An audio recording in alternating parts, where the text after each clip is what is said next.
Salam teman-teman pemuda Rayon Oetona yang dikasihi Yesus Kristus Tuhan kita. Kiranya damai sejahtera melimpah di dalam hati dan kehidupan kita semua. Terima kasih untuk kesempatan kali ini telah mempercayakan saya untuk berbagi kebenaran firman Tuhan. Dan firman Tuhan yang akan kita renungkan terambil di dalam kitab Injil Matius pasal yang kelima ayatnya yang ke-9. Demikian firman Tuhan, berbahagialah orang yang membawa damai karena mereka akan disebut anak-anak Allah. Nah, tema renungan saya kali ini adalah mewujudkan damai sejahtera. Dan untuk mewujudkan damai sejahtera maka kita harus memiliki damai itu terlebih dahulu, ya kan? Karena ya bagaimana saya dapat membawa damai kalau saya sendiri tidak punya damai?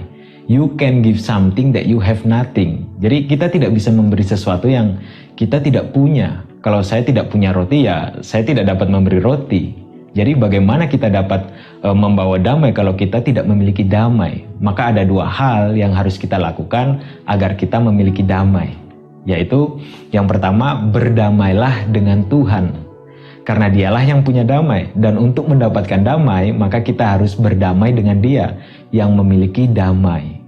Karena orang yang membawa damai artinya orang-orang yang telah berdamai dengan Allah. Dan perdamaian ini hanya melalui iman di dalam Yesus Kristus. Di dalam Roma pasal 5 ayat yang pertama mengatakan bahwa kita yang dibenarkan oleh karena iman, kita hidup dalam damai sejahtera dengan Allah. Oleh karena Tuhan kita, Yesus Kristus. Maka pertama yang harus kita lakukan adalah berdamai dengan Tuhan.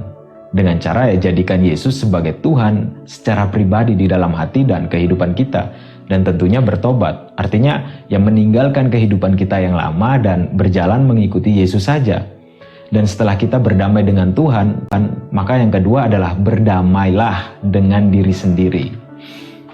Jadi karena ada orang-orang itu biasanya tidak dapat berdamai dengan dirinya sendiri. Jadi begini, ketika kita berdiri di depan cermin ya misalnya, dan ketika kita melihat wajah kita sendiri, kira-kira kita bahagia atau tidak? Artinya begini, kita bisa menerima diri kita sendiri atau tidak? Karena sebagian orang ketika berdiri di depan cermin itu selalu menggunakan kata seandainya. Jadi seandainya hidung saya mancung, seandainya rambut saya lurus, mungkin nasib saya atau hidup saya ini tidak seperti ini. Jadi iya kan? Nah, karena ada orang-orang yang belum bisa berdamai dengan warna kulitnya, jenis rambutnya. Jadi apa salahnya kita berdamai dengan diri kita sendiri? Seharusnya kita bisa menerima semua hal itu.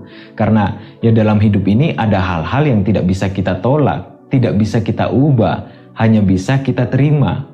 Kalau kita mengubah sesuatu yang tidak bisa diubah, maka akan ada yang namanya konflik batin. Dan tentunya tidak ada damai untuk diri sendiri. Kenapa? Ya karena kita tidak benar-benar mengasihi diri kita sendiri. Kalau kita baca di dalam kitab Matius pasal 22 ayat yang ke-39, maka hukum kedua adalah kasihilah sesamamu manusia seperti dirimu sendiri.